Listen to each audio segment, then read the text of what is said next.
ಕನ್ನಡ ಬಿಟ್ಟು ಬೇರೆ ಭಾಷೆ ಮಾತಾಡಲ್ಲ. ಆದ್ರೆ ಇಂಡಿಯಾ ಒಳಗಿಂದ ಬಂದವ್ರು ಹಿಂದಿ ಕೇಳ್ತಾರೆ. ಹಿಂದಿಲ್ ಮಾಡಿದೀನಿ, ಕನ್ನಡದಲ್ಲಿ ಮಾಡಿದೀನಿ.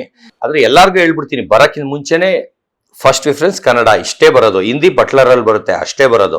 ಇಂಗ್ಲಿಷ್ ಸತ್ರು ನಾನು ಮಾತಾಡಲ್ಲ ಅಂತ. ಆದ್ರೆ ಒಬ್ಬ ಮಾತ್ರ ಅವನು ಬ್ರೋಕರ್ ಅಂತ ಅನ್ಸುತ್ತೆ. ಅಂದ್ರೆ ನನ್ನೊಂದು ವಿಡಿಯೋ ತಗೊಂಡಾಗ ಅಲ್ಲಿ ಸೇಲ್ ಮಾಡ್ತಾರಲ್ಲ ಆ ತರ ಅವ್ರು ಇರ್ಬೇಕು. ಅವ್ರು ಏನ್ ಮಾಡ್ಬಿಟ್ರು, ಇಂಗ್ಲಿಷ್ ಅಲ್ಲೇ ಬೇಕು ಅಂತ ಕುತ್ಕೊಂಡ್ರು. ನನ್ನ ಡಾಗ್ ನ ಟಿಬೆಟಿಯನ್ ಮಾಸ್ಟಿಫ್ ನ ಕರ್ಸ್ಕೊಂಡ್ರು.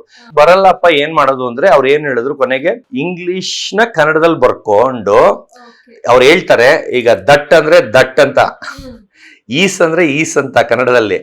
ಅದನ್ನ ದೊಡ್ಡ ಪೇಪರ್ ಅಲ್ಲಿ ಬರ್ಕೊಂಡು ಕ್ಯಾಮ್ರಾ ಹಿಂದ್ಗಡೆ ಇಟ್ಕೊಂಡಿದ್ರು. ನಾನು ಅದನ್ನ ಕನ್ನಡದಲ್ಲಿ ಓದ್ತಾ ಇದ್ದೆ. ಆದ್ರೆ ಅವ್ರಿಗೆ ಇಂಗ್ಲಿಷ್, ಅದು ಇಂಗ್ಲಿಷ್ ಟೈಪ್ ಆಕ್ಸೆಂಟ್ ಅಲ್ಲಿ ಬರಲ್ಲ.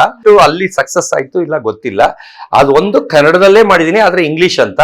ಇದು ಬಿಟ್ಟು ನಾನು ಇಂಗ್ಲಿಷ್ ಅಲ್ಲಿ ಎಲ್ಲಾರು ವರ್ಲ್ಡ್ ಅಲ್ಲಿ ಇಂಟರ್ವ್ಯೂ ಕೊಟ್ಟಿದ್ರೆ ಅದಕ್ಕೂ 5 ಲಕ್ಷ ಕ್ಯಾಶ್ ಪ್ರೈಸ್ ನಾನ್ ಕೊಡ್ತೀನಿ. ಯಾಕಂದ್ರೆ ನಾನು ಇಂಗ್ಲಿಷ್ ಬರಲ್ಲ ಅನ್ನೋದಕ್ಕೆ ಪ್ರೂಫ್.